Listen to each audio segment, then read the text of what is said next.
It's Toma time, guys. The UFC is not doing well making profits right now. They are struggling, but you are just not hearing about it because they're not releasing things such as pay-per-view numbers anymore, pay-per-view buys on these events. Their YouTube is where you can really see where they're struggling. You go to their YouTube, you go to the embeddeds, they're not hitting 1 million views. You go to their press conferences, they're not hitting 1 million views. Their numbers are low, and I'm noticing it, and quite frankly, it's pretty obvious to tell why. When you take a look at the current UFC roster, you will notice an influx of new fighters. New fighters who are very talented, who have a lot of skills, but they don't have personality. Let's just take a look at every single champion of every single division to paint the picture of why the UFC is not doing well and why they have stopped announcing their pay-per-view sales for the past however many events I can count. So let's take a look, guys. Flyweight, you have Alexander Pantoja, okay? We're just going to analyze each champion. I'm going to tell you exactly why the UFC is struggling. It's not Dana White's fault. It's the fighters' fault and them not being held accountable for creating entertainment for us fans. Because as you know, the UFC was based on a mixture of entertainment and fighting. It's not just fighting. That doesn't sell pay-per-views. So when you look at Alexander Pantoja, he's an okay fighter. Is he going to be a pay-per-view draw? No. I'm going to leave it at that because I like him, but he's just not exciting. No one's skipping work, getting their best bag of chips for Alexander Pantoja pay-per-view event.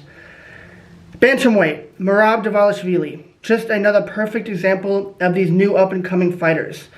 I mean, there's just nothing exciting about Merab. His fight style is not very exciting. He's very, very talented, but it ends at his fight style. There's nothing else to it.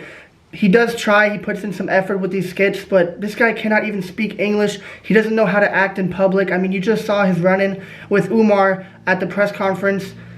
What are they saying to each other? It was so weird. It was so unattractive. So here you have two champions who are just, they're not pay-per-view draws. Let's continue. Featherweight, Ilia Topuria. Now this is one where you can say, okay, the UFC might have something on their hands to try and get their stock back up. But as we know, featherweight fighters are not pay-per-view main event fighters. As exciting and good and dynamic as Ilia Topuria is, he's not a pay-per-view main event fighter. He can be a co-main event, and that would be exciting for a good pay-per-view card, but he's not threading the needle the way past champions such as Usman, such as Adesanya, such as Anderson Silva, such as Conor McGregor, Khabib. He's not threading the needle like them. Let's look at lightweight, Islam Makhachev. Every time I think or hear about this guy's name, I just think overrated. I think not entertaining. I think boring. I think please don't put him as a UFC pay-per-view main event because it's not exciting.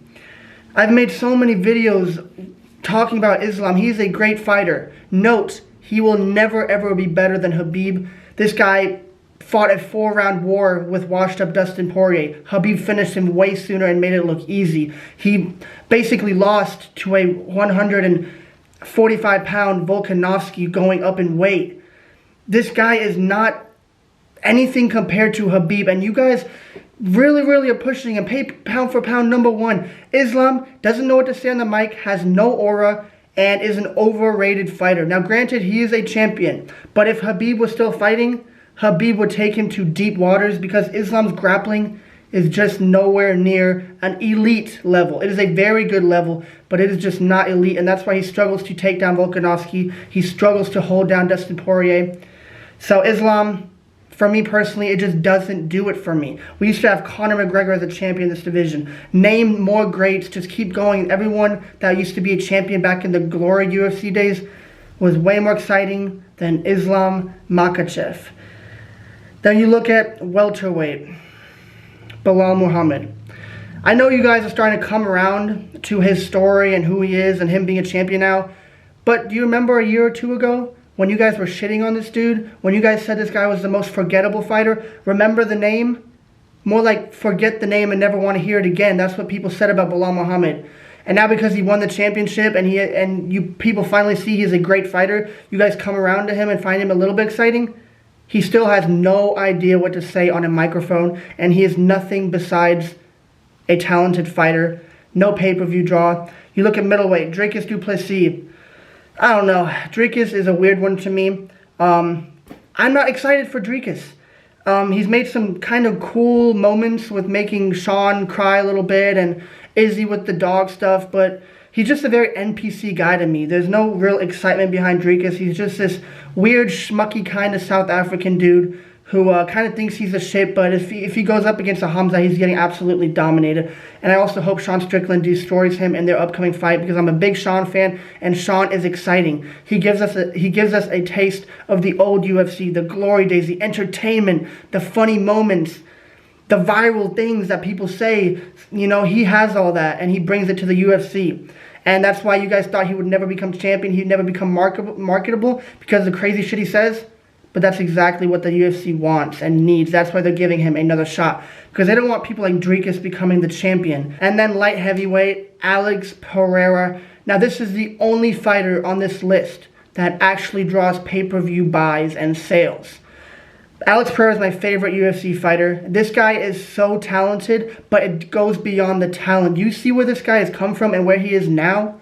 If Alex Pereira, who doesn't even speak English, can create such a buzz around him, make so many memorable moments, then why can't all these other people like Merab, Bilal, Islam, Pantoja, keep going, Dricus, why can't they do it when Alex doesn't even speak English?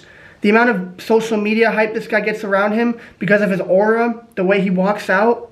Why do UFC fighters now just think it's a fighting business and don't even care to entertain us? That is why the UFC is going downhill, because people aren't caring to put effort into who they are, their personality. We're not watching them because of simply their fighting style. Alex Pereira is the only fighter on this list so far that has pay-per-view main event potential where we actually want to see it and get excited. And then you have Jon Jones. I mean, a GOAT, and I am excited to watch Jon Jones every time he fights. These two last people, Alex and Jones, they're old school. You know, they're older. They have the aura. They have the attention to make us want to watch a pay-per-view. And I'm not women's Valentina Shevchenko, cool. Zhang Weili, don't care to watch her fight. Juliana Pena, okay. That's what the UFC is dealing with right now, and that is why they are in a recession. Look up any pay-per-view buys on any of the last pay-per-view events. You will not find anything because they're not releasing these numbers. Dana White used to proudly say, our pay-per-view sales are this, and that to get hype. There's no mention of it now. The only thing you will hear about is the gate. We broke an all-time record of gate. Gate is so high, millions and millions. The gate is just simply the purchases of tickets, the amount of money they make off of ticket sales. And that's not impressive because, of course, the UFC will have people going to their events. It's an exciting, fun time. It's a great atmosphere. But that doesn't translate into pay-per-view buys, and that's why you're only hearing about the gate. Once again, it's not Dana White's fault. Someone needs to start hiring. They need to, in the UFC PI, they need to start putting a kind of like a teacher, a mentor on how to make yourself more entertaining on the mic. That's what they need to invest in now in the UFC PI. People who can tell these, you know, up-and-coming new fighters who don't speak English or from Chechen, Dagestan, and all these wrestlers, teach them how to talk and teach them how to entertain, because without it, the UFC will continue to spiral downwards. And a real UFC fan like me who used to get super excited, I haven't been excited for UFC events since UFC 300, and even that was just an outlier. So are you with me? I mean, the numbers do not lie. Look at any of the numbers the UFC is doing. It's nowhere near where it used to be.